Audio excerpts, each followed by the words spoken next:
And up next here, we got a fight that got put together on pretty short notice with Gage Young taking on Evan Elder.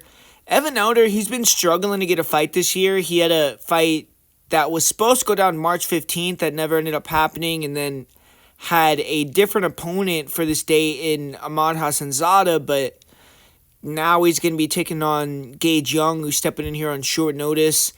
And Gage Young, he was already getting ready to fight just 1 week later on May 2nd. So he's probably going to be in shape and ready to go. And you look at both these guys, they're 9-2. And Young, he hasn't fought in the UFC, but he fought in Contender Series last September and went up against a really good fighter. And Killian Salkeed came up short and came back, got a knockout win in December. So he is entering this fight off of a victory, but Evan Elder, he already has had 4 UFC fights. He's 2-2. Lost his first 2 UFC fights, but now he's on a 2-fight winning streak. And you look at Evan Elder, he's a good striker. He has nice footwork. He cuts angles well. He has fast hands, kicks, good timing. He'll use nice stance switch attacks, nice 1-2s. His overhand is fast. It comes out of nowhere. Throws decent check hooks. He'll throw some nice body kicks, front kicks. Good job keeping his hands high in boxing range. Pretty solid defense. At distance, he does kind of carry his hands low, but he does that so you can't really see out when his punches are going to come. And with Elder, you have to be careful pressuring and not trying to hit him because he has his hands down, like I said, but he's good at shooting overhands over the top. He'll slide out of the way, come with counter hooks. He'll mix kicks. And if you start to miss big and get tired, then he's just going to pick you apart, rack up points. So you need to use measured pressure on Elder, back him up, get him to raise his guard, then maybe shoot it on the legs, make him wrestle. Use that to find openings on the feet, go to the body. Just try to be a little bit smarter in how you're setting up your offense. But Evan Elder's wrestling defense is not really shown to be too good in UFC.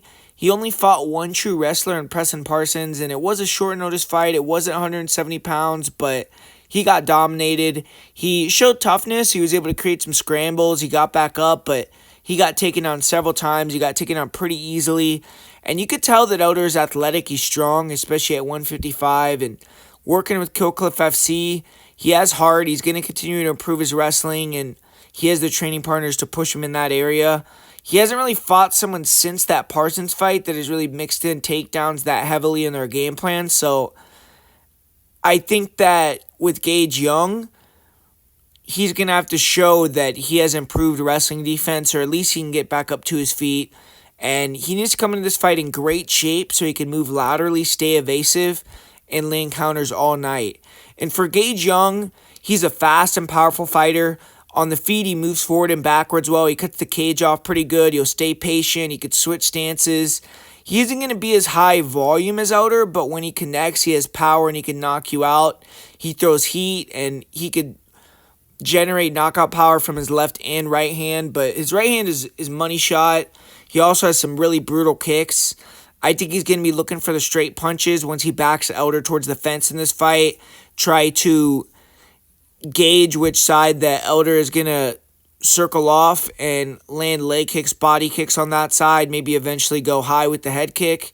And Young needs to keep his hands a little bit higher. He can't rely on pulling as much because Elder is fast and he throws punches that are hard to see. So if Young gets clipped coming in and doesn't see the shot, he could get hurt. But if he can get on the inside, find his 1-2s, land his short hooks, I could see him rocking or overwhelming Elder also.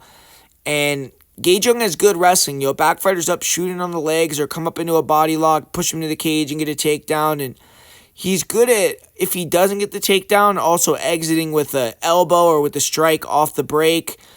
And his wrestling defense is good. You could see when he fought Killian Salkeed, he was able to, early on when he was fresh, win the wrestling exchanges and show to be the superior wrestler. And the issue in that fight was the size, I think. Salkeed was a really big guy, and I just think that it was hard for Gage Young to deal with that. But this fight, he's not going to have as much of an issue in that type of scenario in terms of size. But I think Gage Young is going to take this one. It's a great high-level matchup. I think he needs to be at his best to get it done. Elder's going to be game, especially early. He's going to be moving, trying to control the center, not get backed up. I think he's going to probably be able to defend takedowns early. But Young needs to be patient, not let the moment get to him. He needs to play his game.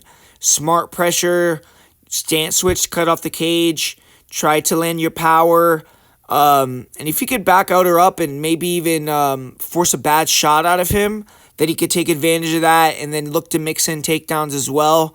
I think the leg kicks and wrestling are going to be what gets Gage this win.